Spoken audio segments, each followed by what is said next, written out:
You can't get laid if you can't be nice. I met this guy and we'd been calling, texting, and FaceTiming for 2 weeks. I liked him. 6'4", great voice, decent job. 37 is a bit old for me since I'm 28, but it's not the oldest guy I've ever had in the beginning stages of a relationship. But I wouldn't call whatever this was as the beginning stages, not anymore. Of course things got sexual, and he told me to be honest, so I was. I want to be a submissive, and I need a top or a dom. I like it and I'm both nasty and a little freaky. But I'm way too emotional to embrace that. I go all out so I only have sex with someone that I know and I'm comfortable with. I think most women do. The point I wanted to make with him was that I haven't had sex for over a year. I told him that, but I didn't tell him that I've only ever had one sexual partner and one dom that I am desperate to get over. I'm in this weird space where I have freaky sexual desires and not much sexual experience. I want to fuck someone so badly, and I told him for weeks that he could train my throat to be used in any way that he liked, and he was very on board. Then it got weird. I told him I would prefer the weekend because I have a job I love and work really hard at, but that made him upset because he didn't want to wait till then. So I told him I'd come by after work on a weekday. Speaking of weekdays, he gets very upset if an hour goes by without me answering one of his messages. In these 3 weeks, I realized he wasn't that good of a dom.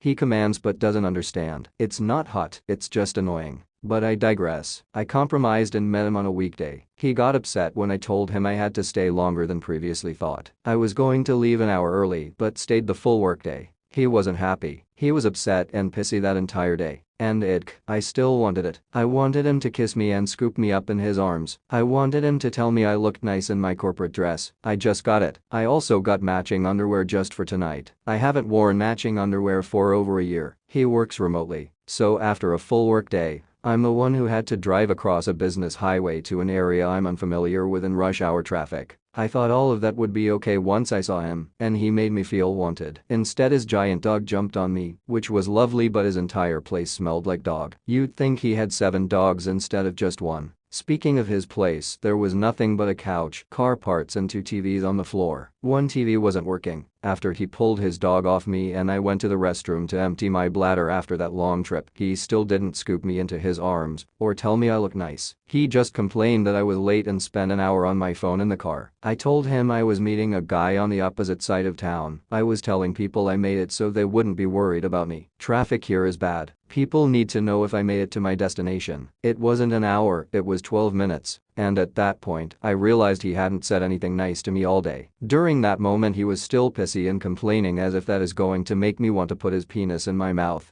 But I tried. I tried so hard to get myself in the mood. I had a mocktail. I did those anxiety circular breaths in the bathroom, and I mentioned dinner. I asked if we could grab something to eat. Maybe that would help me loosen up, and he said he'd already had a snack. That infuriated me. He knew I'd just come from what was obviously a busy day at work, and he didn't think anything about dinner or drinks. It was 6 p.m. I would have picked something up myself, but he was already so upset that I was late. So here I am trying to get myself in the mood while starving in work sweat and in a room that smells like dog. Eventually he relented to dinner, and we also watched a movie. I asked him about his day, what he liked to do, his friends, etc. And he snapped and said that I was just talking and avoiding doing what I came there to do. I wasn't avoiding it, I was trying to get comfortable enough to do it. I wanted to get more of an idea of who he was and to turn myself on by the idea of him. And he snapped at it. Yet, I did try. I grabbed his neck and he told me not to stretch the collar of his shirt. Then I grabbed his hand and had planned to suck every one of his fingers while getting on my knees. He pulled his hand away saying he was doing something on his phone.